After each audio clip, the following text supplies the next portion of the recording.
بەناوی خۆی گەورە و مەزن سوپاس بۆ ئامادەبوونی بەڕێستان ئەمڕۆ لەگەڵ برای بەڕێزم کاک ڕەمک قایمقامی چەمچەماڵ و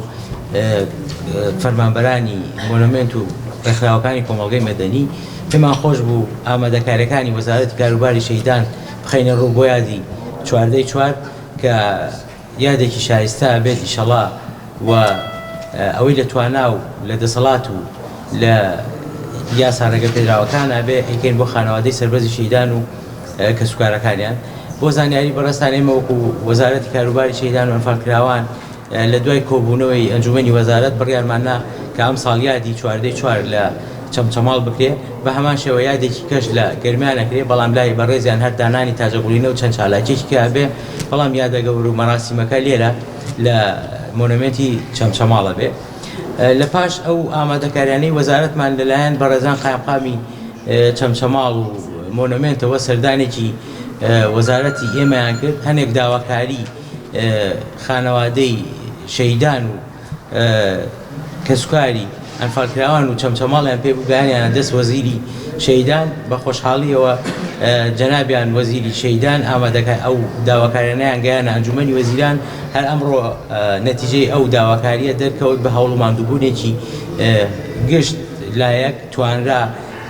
ئەو مەراسیمی کە باسەکرێ پاکیشانی ئاوی گفتەفا چەمچەماڵ جێبەجێ بکرێ بە هەوڵ و ماندووبوونێکی تری وەزارەتی کاروباری شەیدان و وەزیری شەیدان توانرا بڕێک پارە دابین بکرێ بۆ خاوێنکردنەوەی شاری چەمچەماڵ بە هەمان شێوە ئێمە وەک وەزارەتی کاروباری شەیدان و ئەنفالکراوان بڕیارمان ناوە کە مۆنومنتەکان ئەوانەی کە لە سنووری وەزارەتی ئێمایە نۆژەم بکەینەوە یەکێک لەو مۆنومنتانەی تر هەر پێم خۆش بوو لێرەوە باسی بکەین مۆنومنتی دوکانەکە بڕیار دەرچووە بۆ ئەوی نۆژەن بکرێتەوە دیارە ئامادەکاریەکان بۆ 34مین ساڵ یادی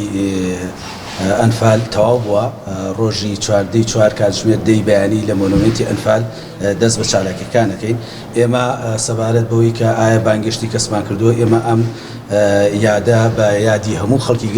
خەڵکی کوردستان ئەزانین و سوپاسی هەر کەسێک ئەەکەین کە بەشداری ئەم خەموو نەهامەتیەمان بۆ بکە و لە پێشوازی هەموو کەسێکدا ئەوەستین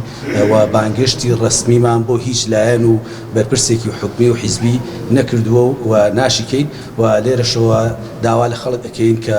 بەشداری ئەم خەمە گەورەیە ئەم کۆستە گەورەیەمان لەگەڵا بکە ساڵانە و یادەکەش ئێمە ئەم ساڵ بە مەرکەزی یادی ئەنفال لە قەزای چەمچەماڵە ڕۆژی 4 دەست پێەکە و کۆمەڵی چالاکی و فعالیاتی جۆراوجۆری لە خۆ گرتووە لە کاتژمێر دەی بەیانیەوە دەست پێەکە ڕۆژی سێشەم کۆتایی پێدەیە کە 5 ڕۆژەکە لە ناو چالاکەکانە چەندین پانێڵ هەیە سیمینار هەیە ناسانی کتێب هەیە و چەندین پێشەنگای فۆتۆیی و شێوەکاری و جۆراوجۆر هەیە چەندین چالاکی تر و هەڵمەتی نەمام ناشتن هەیە پێمان وایە کە ئەم چالاکیانە و ئەم یادانە ساڵ بە ساڵ بەرەو پێشەوە ڕشتووە و چالاکیەکان زیادی کردووە و هەم لە ڕووی ئەعلامی لە ڕووی ناساندنی بۆ کەیسەکەش کاریگەری باشی هەبوو.